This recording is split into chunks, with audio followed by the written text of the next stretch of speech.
कुछ अनमोल बातें, भाग नंबर 3। भगवान कहते हैं कि ये जो प्रेम है इसका कोई रंग रूप नहीं होता। ये प्रेम अगाध है, प्रेम सच्चा होना चाहिए। इसका एहसास खुद से ज़्यादा खुद को होता है दूसरे से ज़्यादा, कि हमारे को ही पता चलता है कि हमारा प्रेम झूठा है या सच्चा। इसलिए प्रेम सच्चा करना चाहिए, चाहे रिश्ता हो, चाहे भगवान हो। प्रेम का कोई रूप नहीं होता। जब कोई एहसास खुद से ज़्यादा अच्छा लगे तो वह प्रेम है। ना घमंड है, ना ना घमंड है, ना गुरूर है। मेरे पास जो भी है बस श्री कृष्ण का सरूर है। भगवान का जो प्रेम है, भगवान के साथ जो प्रेम करके गए हैं और जो कर रहे हैं, आज भी हैं सच्चे प्रेमी भगवान के, वो ही जानते हैं जो भगवान से प्रेम कर रहे हैं। इसलिए भगवान से सच्चा प्रेम करें। भगवान से क्या, रिश्तों से भी सच्चा प्रेम करें। हालात इंसान को वो बना देते हैं जो वो कभी नहीं था। याद रखना, जिस जिस पर ये जग हंसा है उसी ने एक दिन इतिहास रचा है। इसलिए लोगों के ऊपर ध्यान ना दें, अपने सही रास्ते को चुनें और अपने मन को शुद्ध रखें, विचारों को शुद्ध रखें और अपने कर्मों को शुद्ध रखें। जन्म के रिश्ते ईश्वर का प्रसाद जैसे हैं। हमारे को क्या पता हमारा कौन था कौन नहीं था, लेकिन भगवान जब उस घर में हमारे को पैदा करता है, भेजता है, तो वो रिश्तों में बांधता है हमारे कर्मों के अनुसार। तो ये एक ईश्वर का प्रसाद है। लेकिन खुद के बनाए रिश्ते आपकी पूंजी है, सहेज कर रखिए। ये रिश्तों की पूंजी भी एक अनमोल पूंजी है, लेकिन आजकल बिखर जाती है, टूट जाती है अपनी ही गलतियों से। मुझे मालूम था कि मेरा वो नहीं हो सकता, फिर भी मुझे देखो उससे प्रेम हो गया। जबकि पता चलता है वो हमारे को नहीं चाह रहा। ये रिश्ते कैसे हैं, जब पता भी चल जाता है कि वो हमारे को नहीं चाह रहा, फिर भी हमें उनके साथ रखनी पड़ती है। उनके साथ अपनी पदवी देखकर, अपना रिश्ता देखकर, उसको नहीं तो चलो मैंने क्या लेना, मैं अपना फ़र्ज़ करूं, अपना धर्म निभाऊं, कुछ ना कुछ सोचकर रिश्ते रखने पड़ते हैं। प्रेम में कोई छोटा बड़ा नहीं होता, ना ही मान अपमान होता है। इसमें जो जितना झुकता है उतना ही ऊंचा स्थान पाता है। प्रेम एक ऐसी चीज़ है, प्रेम इंसान को कहाँ का कहाँ ले जाता है। अपने आप को सीमित ना करें। बहुत से लोग खुद को उसी तक सीमित रखते हैं जो वे सोचते हैं, बस वे यही कर सकते हैं। आप वहाँ तक जा सकते हैं जहाँ तक आपका मन हो। आप जो विश्वास करते हैं उसे याद रखें, आप प्राप्त कर सकते रहे हैं, कर सकते हैं। जो हमारे मन में कुछ आए कि हम ये करें या करना चाहते हैं, तो अगर हम सच्ची लगन से, दृढ़ निश्चय से, भगवान को साक्षी रखकर, भगवान को मानकर अगर हम करना चाहें तो उस मंजिल को पा सकते हैं। अगर वो रास्ता सही है, अगर वो हमारा काम सही है, तो परमात्मा हमें अवश्य शक्ति देता है कि हम उस काम तक पहुंच सकते हैं। समय और समझ दोनों एक किसी किस्मत वाले को मिलती है, क्योंकि अक्सर समय पर समझ नहीं आती, और जब समय समझ आती है समय निकल गया होता है। समय और समझ बहुत किस्मत वाले को मिलती है, बहुत ज़्यादा। अगर हर कोई अगर ये समझ और समय मिल जाता तो आज परिवार टूटते नहीं। इसलिए कहते हैं ना, पहले मेरे को समझ नहीं थी, ऐसे मेरे से हो गया, अब मेरे को समझ आई है। जब समझ आती है तो वो जो रिश्ते हैं बिखर कर कहीं के कहीं चले जाते हैं। इसलिए समझ और समय किसी किस्मत वाले को मिलता है। हे प्रभु, तेरी खुशी के लिए कुछ भी नहीं है अब मेरे पास। इसके लिए मुझे खुद का दिल ही चाहे दुखाना पड़े, अब तेरे लिए कुछ ना कुछ तो करना ही पड़ेगा। क्योंकि हे केशव, अब मंजिल का रास्ता जो है तेरी तरफ आने वाला है, इसलिए आपके पास आने के लिए कुछ ना कुछ तो करना ही पड़ेगा प्रभु, कुछ ना कुछ। कहते हैं कि ज़िंदगी का आखिरी ठिकाना भगवान का घर है। कुछ अच्छा कर ले प्राणी, किसी के घर खाली हाथ नहीं जाया जाता, वो तो फिर मालिक हैं। कहते हैं ना, तीन के घर खाली हाथ नहीं जाना चाहिए, बेटी के घर, गुरु के घर और भगवान के मंदिर में। तो ये तो असली भगवान के घर हमने वापस जाना है, जहाँ से भगवान ने हमें भेजा है। तो कुछ ना कुछ तो करना पड़ेगा। हे केशव, मुझे भी शक्ति दो, अपनी भक्ति दो, कि मैं कुछ ना कुछ करके जाऊं, आपके पास जब आऊं, कुछ मुंह दिखाने लायक तो कुछ तो हो मेरे पास, जो मैं भेंट लेके आऊं आपके पास। प्रभु शक्ति देना। प्रशंसा से पिघलना मत, क्रोध से जलना मत, आलोचना से उभरना मत, शब्दों में फिसलना मत। ये जो चार बातें हैं, ये मनुष्य को कहाँ का कहाँ ले जाती हैं। माना तू अजमाता है, हे केशव, माना तू अजमाता है, पर साथ भी तू ही निभाता है। चाहे कितना अजमा ले, पर फिर भी तू अपने प्रेमी का, भगत का, चाहे वो अभगत ही हो, साथ तू ही निभाता है। मैंने कहा मैं गुनाहगार हूँ, प्रभु ने कहा बख्श दूंगा। मैंने कहा मैं परेशान हूँ, प्रभु ने कहा संभाल लूँगा। मैंने कहा मैं अकेली हूँ प्रभु, प्रभु ने कहा मैं साथ दूंगा। मैंने कहा आज बहुत उदास हूँ मैं, प्रभु ने कहा आँख उठाकर देख, तेरे आसपास हूँ मैं। भगवान हमेशा हमारे आसपास हैं, हमें दिखते नहीं हैं। आँख वाले देख लेते हैं, हम अंधे हैं, हमारे को दिखते नहीं हैं। सत्य है, जब इंसान की ज़रूरत बदल जाती है तो उसका जो वक्त बदलता है, तो तब उसका बात करने का तरीका भी बदल जाता है, उसकी बातें भी अलग ही हो जाती हैं। जो भागे उसे भागने दो, जो गया वो आएगा भी और पछताएगा भी।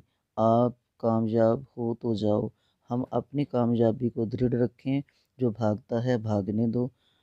हे प्रभु, सांसों में रहकर तुम हमारे मेहमान बन गए, मुस्कुराए ऐसे कि तुम हमारी पहचान बन गए।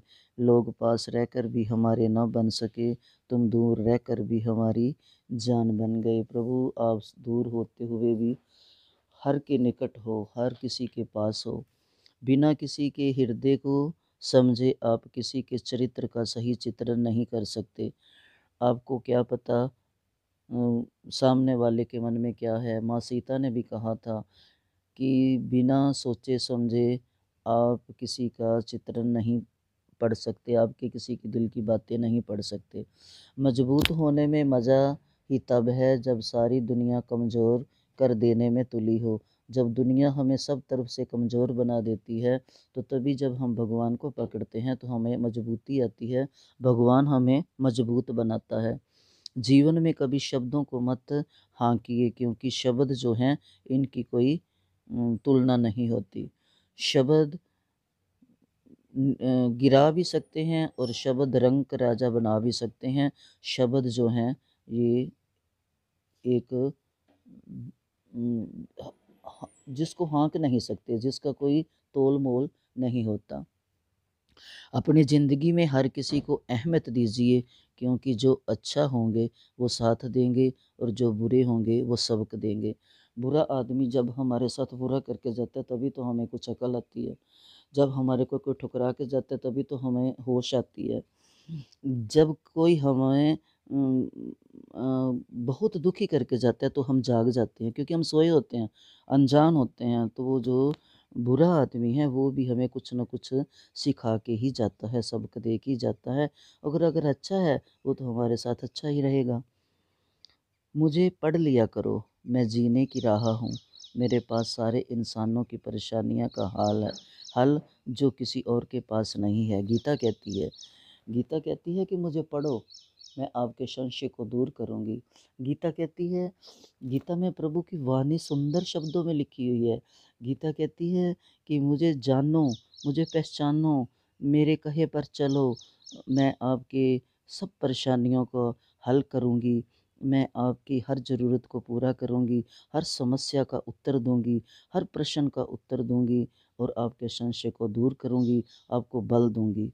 अगर आपके पास कुछ अपनों ने आपका साथ छोड़ दिया हो तो समझ लीजिए आपसे उनका मतलब निकल गया है।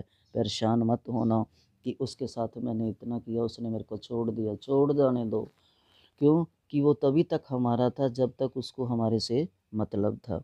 जब मतलब कहते हैं ना, मतलब निकल गया तो पहचानते नहीं। अगर आपके कुछ अपनों ने साथ छोड़ा है तो खुश हो जाओ, अच्छा है पीछा छूटा। अकाल पड़ा है दुनिया में प्रेम, आदर और सम्मान का। हम कहते हैं ना गरीबी आ गई, गरीबी आ गई। ये गरीबी नहीं है, गरीबी तो ये है, प्रेम और आदर, सम्मान, मान ख़त्म हो चुका है। धर्म ख़त्म हो चुका है, सत्य ख़त्म हो चुका है, इसका अकाल पड़ रहा है। प्रेम का अकाल पड़ रहा है। बड़ों की, बड़े छोटे का जो आदर भाव है, सम्मान है, उसका अकाल पड़ रहा है। क्योंकि लेना सभी चाहते हैं पर देना कोई नहीं चाहता। आदर सब चाहते हैं, करना कोई नहीं चाहता। सम्मान सब चाहते हैं, प्रेम सब चाहते हैं, लेकिन करना कोई नहीं चाहता। हम ये एक किसी लड़कों के लिए है 2 लाइनें कि हम लड़के लोग ही हैं जो घर बनाने के लिए घर छोड़ देते हैं, विदेशों में कमाने जाते हैं। बुक से हमारी ज़िंदगी की कहानी शुरू होती है और जब तक हम सक्सेस के नहीं हो जाते, हम कामयाब नहीं हो जाते, हम अपनी मंजिल को नहीं पा जाते, तब तक ख़त्म नहीं होती। हम कमाने के लिए घर छोड़ते हैं, फिर घर बनाने के लिए कमाना छोड़ते हैं। तो ये एक दौर है ज़िंदगी का। जिससे आपने सच्चा प्रेम किया हो, उसने आपको धोखा दिया हो, दूसरों की बातों में आकर उसको भी कभी सच्चा प्रेम नहीं मिलता। ये भगवान ने गीता में कहा है। अगर हम सच्चे हैं, हमने उसके सच्चा प्रेम किया है, हमारे अंदर सच्चाई है, हम सच्चाई से उसके साथ चले हैं, उसने फिर भी हमारे को धोखा दिया है, तो वो भी कभी सच्चा प्रेम प्राप्त नहीं कर सकता। ये भगवान ने गीता में कहा है। भगवान उसे भी खुश रहने नहीं देना चाहते, दूसरे जहर घोल देते हैं, चाहे वो ज़िंदगी में कितनी भी कोशिश कर लें अपने आप को खुश रखने में, क्योंकि प्रेम आत्मा से होता है। जब आत्मा का मिलन हो जाता हो तो उसे कोई अलग करता है तो पाप का भागी होता है। जो हमारा होता हो, हमारे पास, हमारे प्रेम को निभाता हो, अगर छोड़कर दूर चला गया है, वह हमारा ही था ही नहीं। क्यों? कि वो जब दूर हो गया तो उतने दिन का ही हमारा साथ था। अगर हमारा साथ सदा का होता तो वो दूर ना होता। यही जज़्बा रहा तो मुश्किल का हल भी निकलेगा। ज़मीं बंजर हुई तो क्या, यहीं से जल भी निकलेगा। ना हो मायूस, ना घबरा अंधेरे से मेरे प्रभु प्रेमियों, इन्हीं काली रातों से सुनहरा कल भी निकलेगा। निराश मत हों, अपना काम करते रहें, गीता पढ़ते रहें, नाम मंत्र जप करते रहें। भगवान हमारे ये दुख रूपी अंधेरे को भी दूर करेंगे और हमारा कल जो होगा चमचमाता सुनहरा आएगा।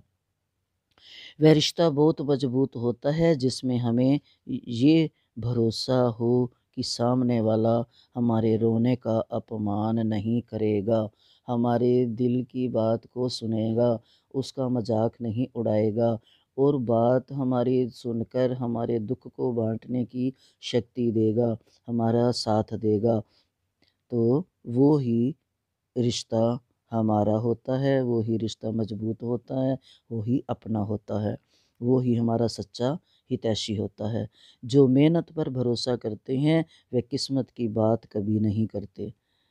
जो व्यक्ति स्पष्ट साफ सीधी बात करता है उसकी वाणी तीव्र एवं कठोर होती ज़रूर है, लेकिन ऐसा व्यक्ति कभी किसी को धोखा नहीं देता। जो कड़वे बोल बोलने वाले होते हैं वो दिल के सच्चे होते हैं। आजकल कहते हैं ना कि नीम के पेड़ कम हो रहे हैं, क्योंकि वो जो कड़वाहट है वो घरों में आ रही है। भगवान ने जब सृष्टि बनाई थी उसने एक संतुलित वातावरण किया था। इतने पेड़, इतने जानवर, इतने मनुष्य, इतना ये, इतना वो, इतने पक्षी, सब, इतना पानी, इतनी पृथ्वी। तो जब उसको हम उसकी सृष्टि को कम करते हैं तो भगवान दूसरे रूप में दूसरों में डाल देते हैं, क्योंकि उन्होंने तो अपनी सृष्टि की रचना गिनती पूरी करनी है। इसलिए नीम के पेड़ कम हो रहे हैं, जो वो करवाहट घरों में बढ़ती जा रही है। ज़ुबान में मिठास कम हो रही है, शुगर बढ़ती जा रही है। किसी महापुरुष ने सच ही कहा था कि किताबें सड़क के किनारे बिकेंगी और जूते शीशे के शोरूम में बिकेंगे, तब समझ लेना कि लोगों में ज्ञान की नहीं, ज़रूरतों की ज़रूरत है। ये जो एक कहावतें हैं ये भी अच्छी हैं और सच्ची हैं। हम भी मौजूद थे तकदीर के दरवाजे पर, लोग दौलत पर मिटे और मैंने प्रभु तुम्हें मांग लिया। लेकिन चौखट तो वो ही है। वो आपके द्वारे पर जो आते हैं, कोई आपको मांगता है, कोई आपसे मांगता है। जो आपको मांगता है वो ही आपका सच्चा भगत है, आप उसके सच्चे भगवान हैं। और जो आपसे मांगता है वो इच्छा पूर्ण खुश होकर चला जाता है। आप भी खुश होते हो मेरा पीछा छूटा, और वो भी खुश होता है कि मेरे को सब कुछ मिल गया। जो कमज़ोर होते हैं वही किस्मत का रोना रोते हैं। जिन्हें उठना होता है, जिन्हें उगना होता है, वो पत्थर का सीना चीर कर भी उग जाते हैं। कई बार हम जाते हैं तो देखो पहाड़ियों में मिट्टी कहीं नज़र नहीं आती, और ढलान वाली पहाड़ियाँ होती हैं, पानी रुकता कहीं नज़र नहीं आता, लेकिन वहाँ भी इतने बड़े बड़े पेड़ उगे हुए हैं। और कई बार हम खुद हाल चलाते हैं, इतनी मेहनत करते हैं, अच्छे बीज बोते हैं, खाद डालते हैं, पानी देते हैं, रखवाली करते हैं, लेकिन बीज नहीं उगते। तो ये भगवान की करामात है। खुशियाँ देखकर कितने प्यार जताएंगे, ज़िंदगी में जगह उसे दो जो कमियाँ देखकर भी साथ ना छोड़े। जब सब कुछ हो तब तो सभी साथी हैं, सभी अच्छा अच्छा कहेंगे, सभी रिश्तेदार बनेंगे, बेगाने भी अपने बनेंगे। लेकिन जब कुछ नहीं हो, गरीब आदमी हो, लाचार हो, उस समय हमारे अंदर कमियां देखकर भी जो हमारा साथ ना छोड़े, वो ही हमारे अपने हैं। हर इंसान के जीवन में एक समय ऐसा ज़रूर आता है जब उसे सच्चे दिल से ये महसूस होता है कि इस दुनिया में ईश्वर के अलावा कोई अपना नहीं है। इसलिए ईश्वर को अपना समझे, परमात्मा को अपना माने, प्रभु को सदा साथ रखें, गीता को साथ रखें, भागवत रामायण पढ़ें, उसका मनन करें, उस पे चलें, गीता के श्लोकों को हृदय में धारण करें और मनन करें, गीता से प्रेम करें, भगवान से प्रेम करें, भगवान के नाम से प्रेम करें, तो हम भगवान हमारा साथ देंगे। क्योंकि भगवान ने ही भेजा है, भगवान ही हमें पाल रहा है, और भगवान के पास ही हमें वापस जाना है। ये हम समय लेकर आए हैं भगवान से, अपने साइन करके आए हैं कि भगवान हमें इतने श्वास दो। जैसे मेले में माँ बच्चों को मेला देखने के लिए भेजती है और कुछ पैसे देकर भेजती है, मेला देखकर आते हैं, ऐसे ही भगवान ने हमें श्वास रूपी पूंजी जो दी है हमारे हाथों में मुट्ठी बंद करके भेजा है। हम वो जब हमारी खर्ची ख़त्म हो जाएगी, हम दुनिया के मेले में कुछ तो कमा कर चले जाएंगे, कुछ लुटा कर चले जाएंगे, कुछ पूंजी को संभाल कर इधर खर्च भी करेंगे, ऐश प्रस्ती भी कर जाएंगे, और कुछ वापस लेकर भगवान को जाकर दिखाएंगे कि प्रभु हम ये बचा कर लाएंगे। जैसे बच्चे मेले में कुछ खर्च कर आते हैं, कुछ खा पी आते हैं, और कुछ घर के लिए सामान ले आते हैं, कुछ पैसे बचा कर भी आते हैं। ऐसे ही हम भी मेला देखने आए हैं इस संसार में। तो हम उस मेले में गुम ना हो, उस भीड़ में धंस ना जाएं, मेले में उलझ ना जाएं। हम अपनी चौकन्नी से इस ज़िंदगी के मेले को देखें, आनंद लें, रिश्तों के खिलौने से खेलें, आनंद लें, मज़ा लें और भगवान को भी याद रखें कि हमने वापस जाना है इस मेला देखने के बाद उस माँ रूपी ईश्वर के पास। जय श्री कृष्णा, हरे कृष्णा, प्रेम से बोलो हरे कृष्णा। शील प्रभुपाद की जय, इस्कॉन टेम्पल की जय, श्री राधा राधाकांत की जय, हरि नाम संकीर्तन की जय, भक्ति देवी की जय।